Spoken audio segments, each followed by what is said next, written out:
Au début de la semaine, on a parlé de Vince McMahon et du scandale qu'il avait touché la semaine dernière. Et en me baladant un petit peu sur Twitter, j'ai découvert un thread Twitter, un thread US du coup, anglophone, qui faisait part de tous les scandales sur lequel Vince McMahon était impliqué depuis plus de 30 ans. Je vous propose dans cette vidéo de regarder ce thread Twitter ensemble et surtout de le commenter. Et si jamais vous n'avez pas vu ce fil Twitter, mes amis, accrochez-vous puisque, oh là là là là là, Vince McMahon, c'est pas un ange. Hein. Et juste avant de démarrer, merci beaucoup à tous les abonnés adhérents de la chaîne Dr Wrestling, les super patients, c'est votre nom. Vous êtes de plus en plus nombreux, ça me fait vraiment plaisir. Merci beaucoup du soutien. Alors les super patients, pour ceux qui ne savent pas ce que c'est comme les subs Twitch. En fait, c'est un abonnement payant où vous avez quelques petites exclusivités, mais ça sert surtout à soutenir la chaîne. Donc voilà, gros bisous aux super patients. Et si jamais vous voulez nous rejoindre justement, cliquez sur le bouton rejoindre qui est en dessous de la vidéo sur les PC. Et sur les mobiles, je sais pas, apparemment ça marche pas. Et nous voici les amis face au thread Twitter de Drain Bamager. Un thread extrêmement intéressant, je vais vous le traduire à chaque fois en français pour que vous puissiez le lire en même temps que moi. Sujet, donc Vince McMahon, Rita Marie Charleston a été la première femme arbitre de la WWE dans les années 80. Elle est montée dans la limousine de Vince pour discuter de son contrat, mais a été forcée d'avoir des relations orale pour sauver sa carrière. Et attention, je dois me censurer, quand elle n'était pas d'accord, Vince l'aurait cette nuit-là, le 16 juillet 1986. Ok, donc ça part immédiatement sur les chapeaux de roue, je ne connaissais absolument pas cette histoire, je ne savais même pas qu'il y a eu des arbitres féminines à la WWE avant les années 90, c'est dire. Par contre, j'avais déjà entendu parler d'affaires un petit peu étranges concernant Vince McMahon et notamment l'abus de pouvoir pour avoir des relations. On en a parlé la semaine dernière avec le cas de l'employé qui était versé 3 millions de dollars. Il ne semble pas qu'il y ait d'obligation, mais j'avais déjà entendu parler de choses comme ça. Eh bien, poursuivons un petit peu, regardons un petit peu le reste du thread. Hop. En 2006, Vince a inventé une histoire avec sa fille Stéphanie. Le pitch de Vince était d'avoir une histoire de qui est le papa avec le bébé à naître de Stéphanie. Et la finalité était que Vince ou Shane se révélait être le père de l'enfant. Heureusement, Stephanie McMahon a rejeté l'idée. Heureusement que cette storyline a été évitée. Vous imaginez 2 secondes une histoire de trop chelou avec Shane ou Vince qui serait le père du bébé de Stéphanie. Brrr, ça serait absolument terrible, ça aurait été absolument terrible. On a déjà eu des storylines un peu en mousse, hein, comme le fils caché de Vince McMahon, tout ça, mais ça restait encore assez comique. Là, ça aurait été complètement vulgaire et dégueu.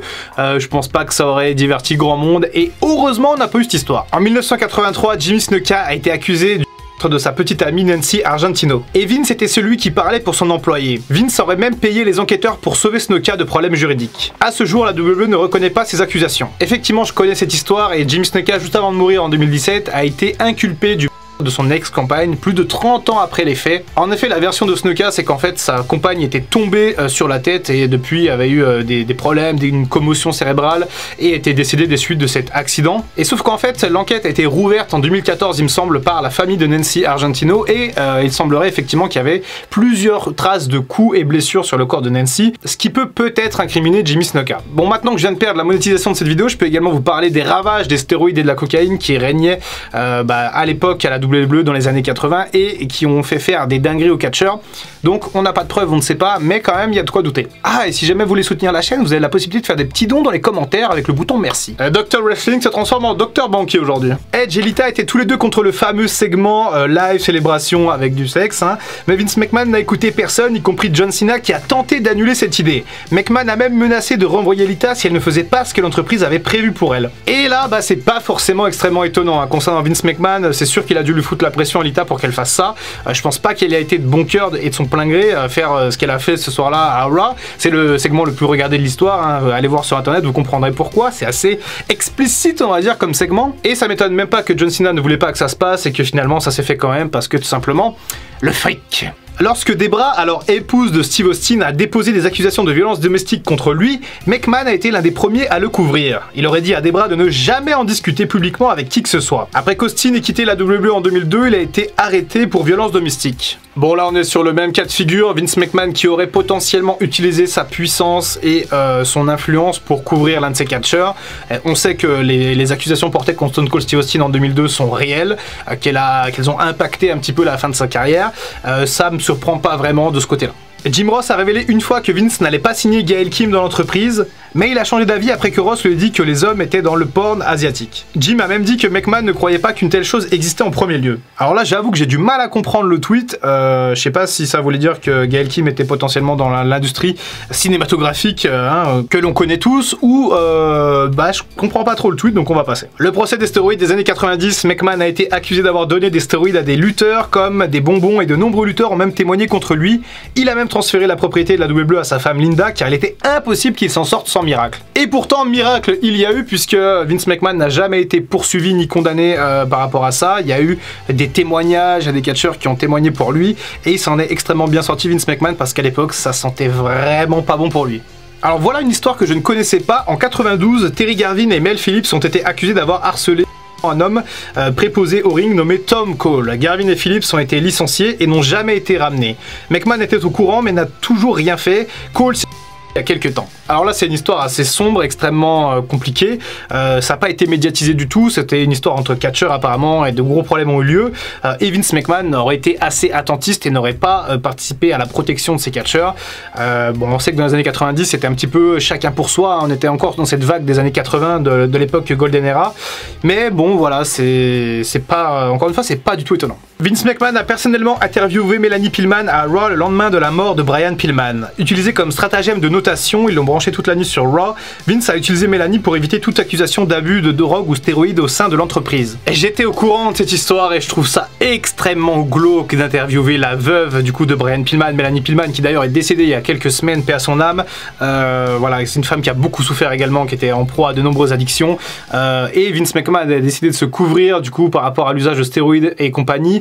On sait que Brian Pillman a eu un grave accident de la route quelques années avant sa mort, qui l'ont conduit à prendre beaucoup de médicaments, beaucoup de produits, de painkillers, et c'est sans doute ce qui a précipité sa mort, en plus du fait qu'il avait un problème cardiaque génétique, héréditaire. Donc voilà, je trouve ça extrêmement malsain d'interviewer directement le lendemain la veuve en passant à Raw, parce que effectivement ça va faire l'audience, hein. Vince il est pas bête, hein. Un document de la regrettée Ashley Messaro détaille une expérience qu'elle a vécue lors d'une tournée de la WWE au Moyen-Orient. Elle a affirmé avoir été par un militaire pendant le voyage. Vince lui a dit de se taire pour que la relation de la WWE avec l'armée ne soit pas blessée. Pauvre Ashley Messaro, quand on sait qu'elle s'est ôté la vie il y a quelques temps, je pense que cette histoire a grandement joué sur le mental de cette ancienne catcheuse, et que malheureusement Vince a encore une fois couvert la WWE. Il a d'abord pensé à la société, il ne voulait pas de scandale, pas de drame. Et combien de fois, je pense, Vince McMahon a fait ça? Au moins peut-être une dizaine de fois, si on regarde un peu toutes ces histoires. Après, on n'a pas de preuves que tout ça est réel, mais il y a quand même beaucoup de récits, beaucoup de choses qui arrivent. À quand à Dark Side of the Ring sur Vince McMahon, parce qu'il y a tellement de choses à dire. On peut admirer l'homme pour sa dévotion, pour sa passion, mais on peut aussi craindre que tout ce qu'on voit depuis tout à l'heure soit réel, et qu'en fait il y ait pas mal de perversions autour de Vince McMahon, même si encore une fois nous ne sommes personne pour porter de pareilles allégations. Après que Chyna ait su que Triple H et Stephanie avaient une relation derrière son dos, les choses entre elle et la WWE se sont détériorées. Chyna a déclaré dans une interview après avoir rencontré Vince à propos de la situation, elle a été renvoyée chez elle et a reçu un fax lui disant qu'elle n'était plus nécessaire. Pareil, Chyna s'est également ôté la vie, on sait qu'elle avait pas mal de problèmes également d'addiction, mais ça n'aide pas quand on te traite de telle manière, peu importe ton statut, peu importe ton genre, peu importe ce que tu fais réellement, quand on te jette comme ça pour une relation en plus, c'est extrêmement bizarre et extrêmement malsain. Encore une fois, je préfère passer à la suite. Selon un initié, Vince a non seulement consommé d'énormes quantités de drogue, mais s'en est même vanté. Vince aurait déclaré: je peux sniffer autant de ces trucs que n'importe qui peut en mettre devant moi et ne jamais devenir accro.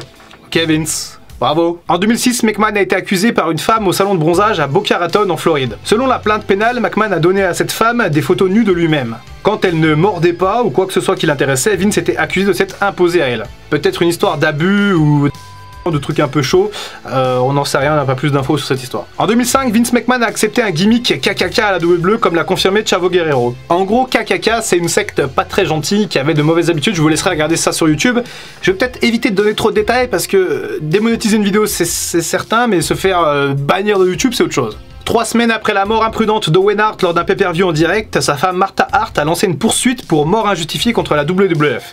Elle a inclus ses enfants et les parents d'Owen dans le procès. La WWE a réglé à l'amiable environ 18 millions de dollars le 2 novembre 2000. Et là, ça fait presque aucun doute sur le fait que la WWE avait quelque chose à se reprocher sur le décès tragique d'Owen Hart. Matt Hardy a révélé que Vince McMahon en 2003 voulait qu'il fasse équipe avec Mark Henry et parle comme une personne noire. Imaginez 2 secondes, si Matt Hardy avait véritablement fait ça, sa carrière aurait sans doute été complètement ravagée, c'était fini pour lui. Bien, je pense qu'on a fait pas mal le tour sur les scandales entourant Vince McMahon. Je pense que je vais censurer un petit peu la vidéo parce que vous savez ce que c'est, les algorithmes YouTube et tout, c'est compliqué. En tout cas, j'espère que ce format vous a plu avec également l'article sous les yeux. Je pense pas reparler de l'affaire Vince McMahon sauf s'il y a vraiment un gros chamboulement, genre une grosse accusation Vince McMahon qui quitte la WWE, alors on en reparlera, mais en tout cas pour ce scandale là et pour les affaires de Vince McMahon, on va dire que c'est réglé pour le moment. Encore un grand merci à tous les super patients, un gros bisou du docteur. C'était Dr Wrestling et on se retrouve très bientôt pour une prochaine vidéo et en attendant, comme d'habitude, prenez soin de vous. I can feel the blood creeping up from the heathens. Got will, got fight, got pride, got reason. If they wanna go eat, then you know I'm gon' feed them. If you're coming for me, hope you're ready for a demon.